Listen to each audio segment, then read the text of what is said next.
Баршаңызға қайырлы күн достар. Бүгін өте дәмді, мамықтай жұмсақ сосиска в тесте дайындаймын. Осы рецептпен жасап көріңіз. Сізге ұнайтынына 100% сенімдімін. Видеоны соңына дейін қараңыз. Ең алдымен ыдысымызға жылы сүт құямыз. Оның үстіне тұз, қант, құрғақ ашытқы және сұйық май құйып, барлығын жақсылап араластырамыз.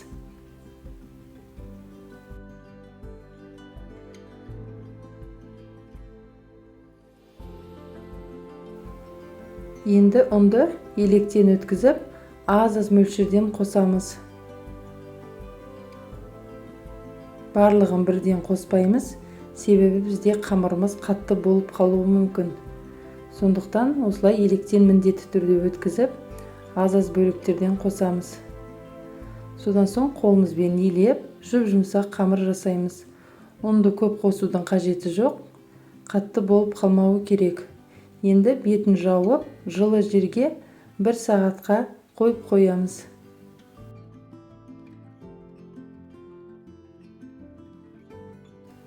Міне менде 1 сағат тұрды қамыр, өте жақсы көтерілген.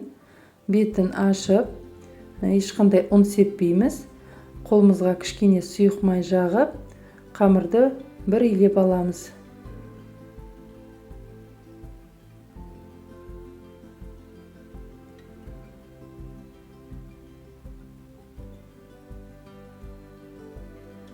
Енді оқтаудың көмегімен жаямыз. Сопақша етіп жайдым. Қалыңдығы 3-4 мм болады. Қалыңдау ғып жайса да болады.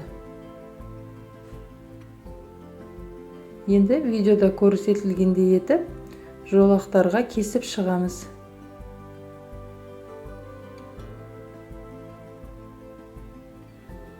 Сосисканы алып, осылай орап дайындаймыз.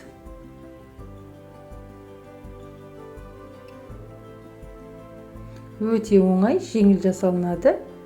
Екіншісінде алып, осылай орап шығамыз. Барлық бөлігін осылай орап жасаймыз. Осы рецептпен менде 13-14 дана сосиска шығады. Барлық құрамын, мөлшерін мен осы видеоның астына жазып қалдырамын. Формаға пергамент қағазын төсеп, барлығын қойып шығамыз.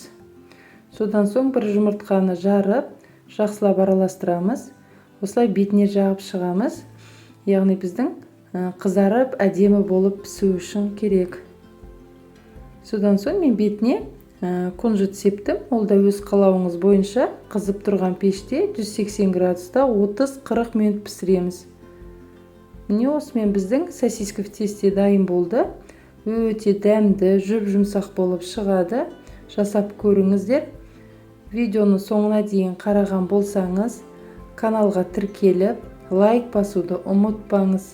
Сіздермен болған Ұлмекен. Қош сау болыңыздар.